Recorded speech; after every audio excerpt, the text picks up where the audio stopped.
Hi, I'm Steve Lentini, and I'm your host for the podcast Different Thinking for Different Times. I like to start off with a few quotes, and here's one from Ralph Waldo Emerson. He said, "Freedom is not the right to live as we please, but the right to find out how we ought to live in order to fulfill our potential." And then Ernest Holmes once said, "The freedom which the all-creative mind has designed for man is marvelous beyond human perception." And that references to me the acorn brain that I discovered doesn't go with us when we leave our bodies. On November 18th, 2002, after a myocardial infarction in intensive care, I passed into what's next, and that's what we should call it. What's next? And humans are so afraid and so small-minded with their thinking, and it's demonstrated everywhere, all throughout time, and especially in modern times, because people seek some kind of a false perfection in life. COVID just recently demonstrated that, with government acting crazy, trying to protect us from dying. And meanwhile, they didn't mention the millions of people that died from many other things, and it happens every year, every day. Somebody dies from something. And it was as if with COVID, the death had disappeared for 300 years. And, there were miracles in COVID. So many people got grants and government money. And then the mRNA tool that came about as a result of COVID, that is a scientific process that helped develop the vaccine, which is, we're now learning, so effective. And, everybody made all the people wrong that argued against an opinion about lockdowns or science. And, people forgot when they said, well, we follow the science. There was science on all different sides of the behavior. And again, that's demonstrated by the small-minded behavior that only one side is right, which makes everyone else wrong. And I didn't take a side on it because I watch it all with humor at the hubris and the egoic mind railing against people. And look at politics, made one side wrong for many, many different things, and then the other side was made wrong. And we're not modeling very good behavior. When Ralph Waldo said that our job is to find how we ought to behave, right? How we ought to live. And that's fascinating to me. Freedom is not the right to live as we please, but the right to find how we ought to live in order to fulfill our potential. And small-minded thinking, in no way does it fulfill our potential. It can't. Our potential is to rise above small-minded, limited thinking.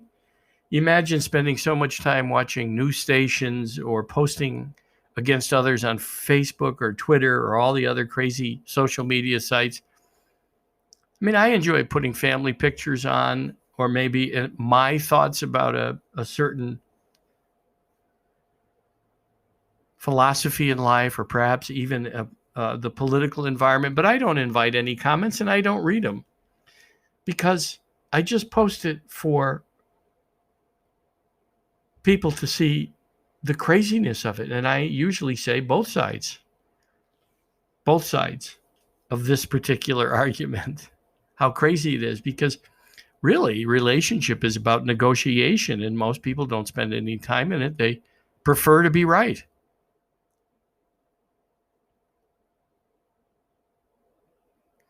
Which makes others wrong, and then they waste all the energy trying to get people to change their minds.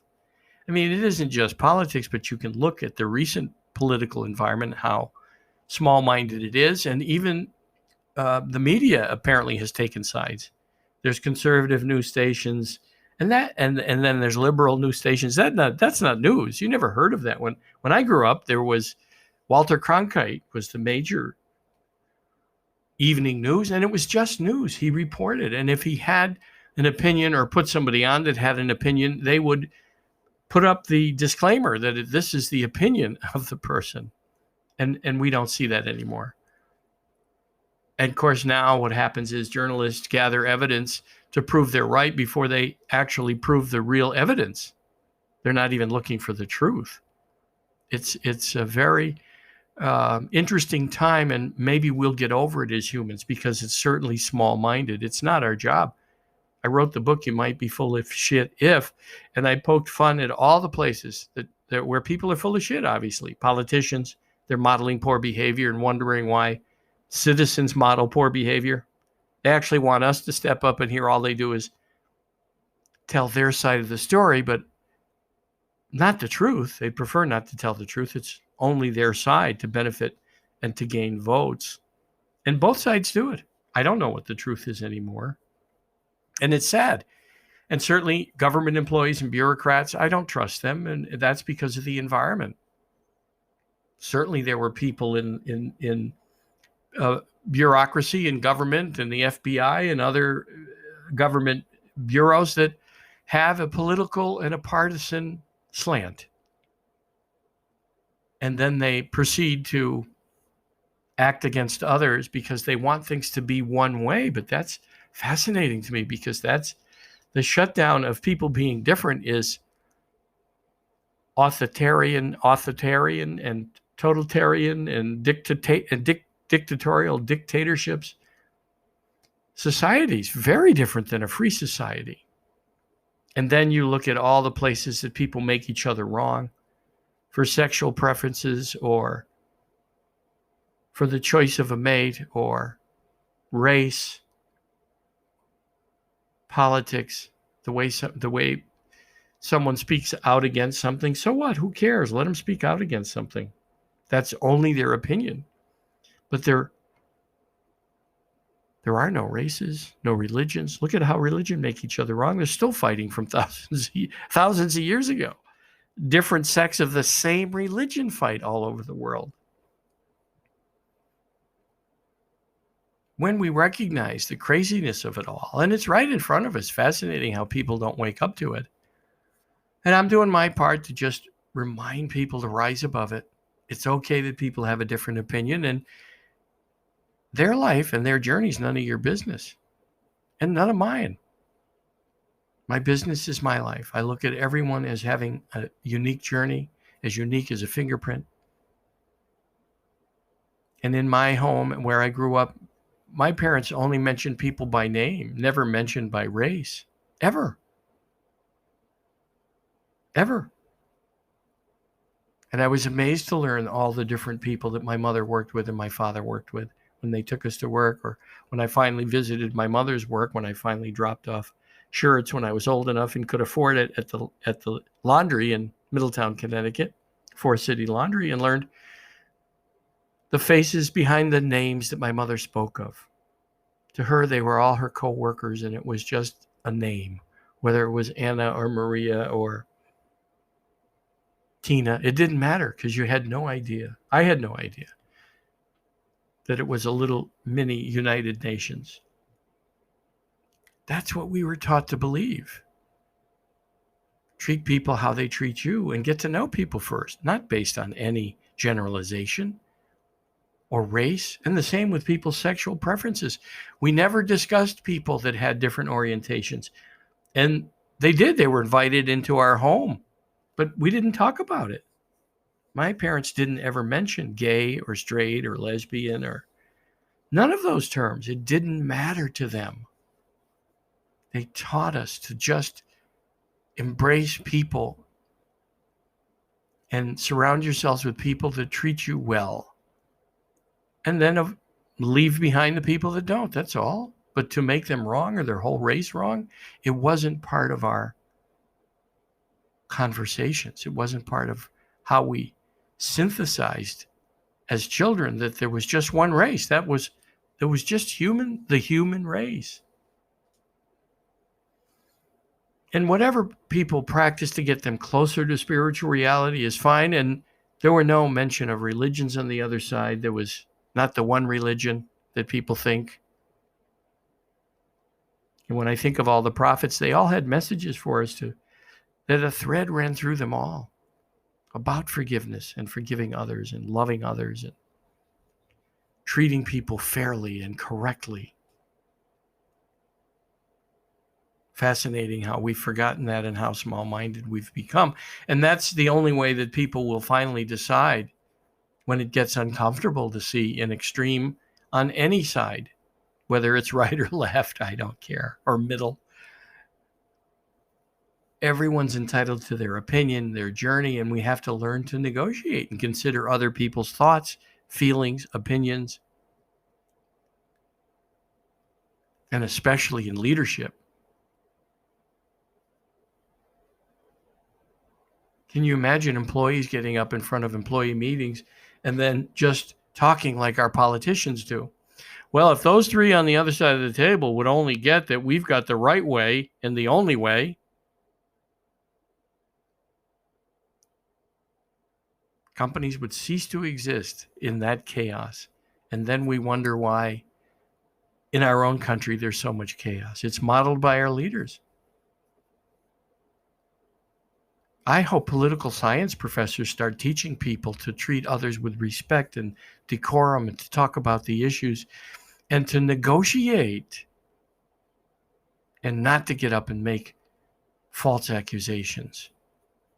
And it happens on both sides. It doesn't matter whether one's Republican or Democrat or Libertarian or Socialist. It's on all sides.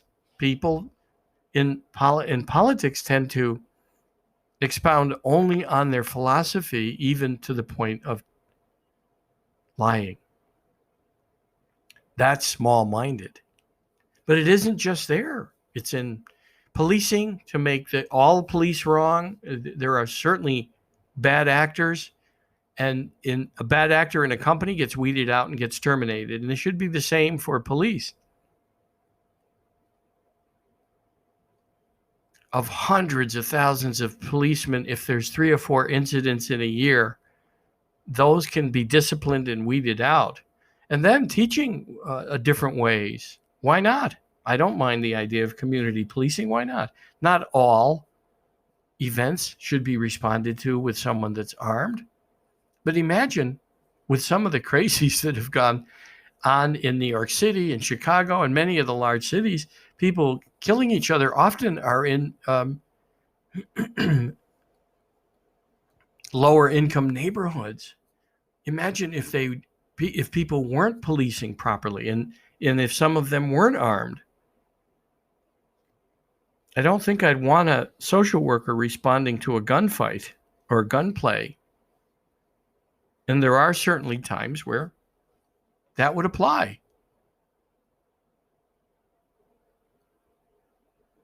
My point is we have to start thinking more universally, expanded thinking, leaving behind reactive thinking, what I call the acorn brain. But the beauty is you can start doing it in your life. You're the one that you're in charge of. You're not in charge of the rest of the world.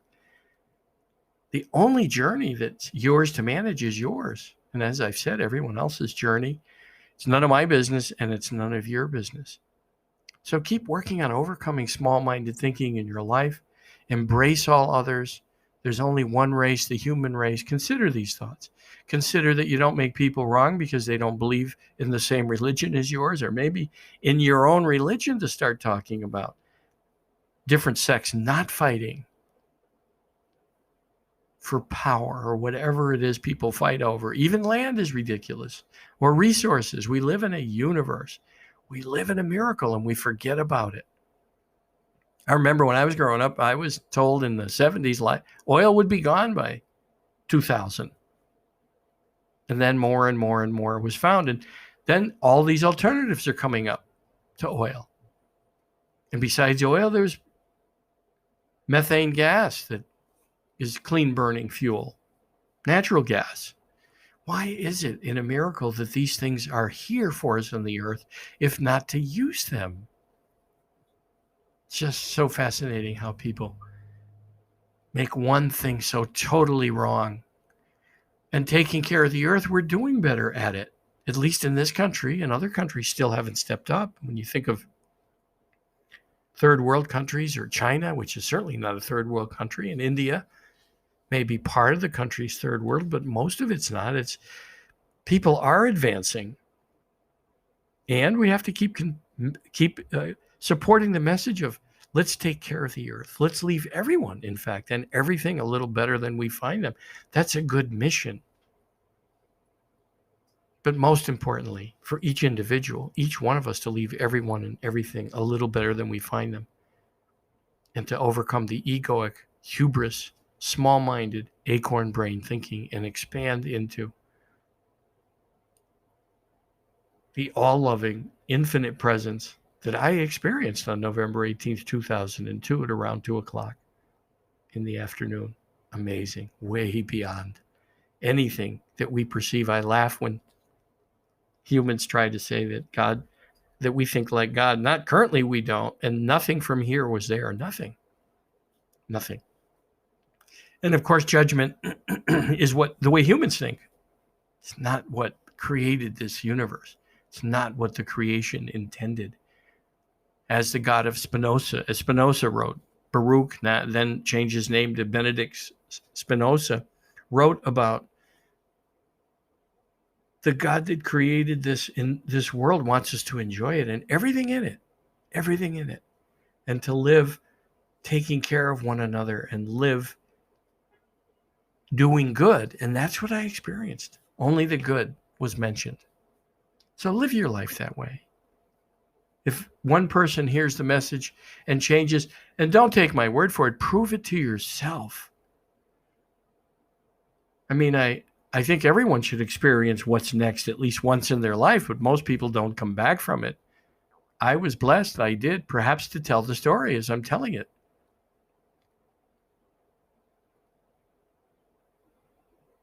You can, though, die from small-minded thinking. You can leave it behind and just embrace the moment. That's where the divine was. And learn to welcome everything and everyone that shows up, even the most challenging and difficult, because somehow and somewhere there's a gift in it. What's the gift? What's it here to teach me? Why does it bother me so much? Why does this person bug me so much? Maybe they're showing you the same aspects you have that you don't know,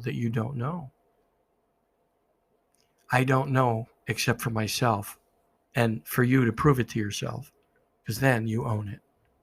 Any questions? Steve@stevelentini.com. Steve@Steve, L-E-N-T as in Tom, I-N-I.com.